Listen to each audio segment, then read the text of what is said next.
କାରଣ ଦରଦାମ ସବୁ ବଢିଗଲା। ଡିଜେଲ ପେଟ୍ରୋଲ ବଢିଲା, ଗ୍ୟାସ ର ଭୟଙ୍କର ପରିସ୍ଥିତି, ଗାଁ ଗହଳିଠୁ ସହର ପର୍ଯ୍ୟନ୍ତ ଚା ଦୋକାନଠୁ ପକୋଡି ଦୋକାନଠୁ ଦୋକାନ ବନ୍ଦ, ଗ୍ୟାସ ମିଳୁନି, ହାହାକାର ପଡିଲାଣି। ଡାଲି ରେଟ୍ ବଢିଲା, ତେଲ ରେଟ୍ ବଢିଲା, ମସଲା ରେଟ୍ ବଢିଲା, ପନିପରିବା ରେଟ୍ ବଢିଲା, ଲୋକେ ବଞ୍ଚିବେ କେମିତି? ତେଣୁ ଏ ଭାରତବାସୀ ଓଡିଶାବାସୀ ଧନ୍ୟବାଦ, ଯୁଦ୍ଧ ବନ୍ଦ ହେଇଛି, ଟୋଟାଲ ଯୁଦ୍ଧ ବନ୍ଦ ହଉ।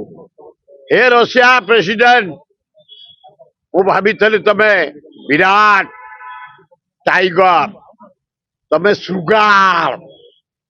ए चाइना प्रेसिडेंट, ମୁଁ ଭାବିଥିଲି ତମେ ଲାयन्स, तमे हौच जहा को कहे जिया नाल, तमर हाड़ नहीं, रक्त नहीं, पूज नहीं।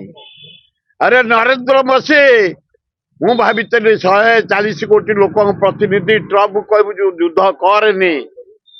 अरे अल्लाह को मशा गुड़ाक मशा जा हो जनसभा अमेरिकार आंदोलन है खुण युद्ध बंद है। जातिसंघ भागी दिया रहा आवश्यक नहीं। गोटाए लोक मासे है युद्ध करी 29 लाख लोक मारी, एते धन जीवन नष्ट करी, एते bridge pole industry gas factory diesel petrol factory नष्ट करिछि।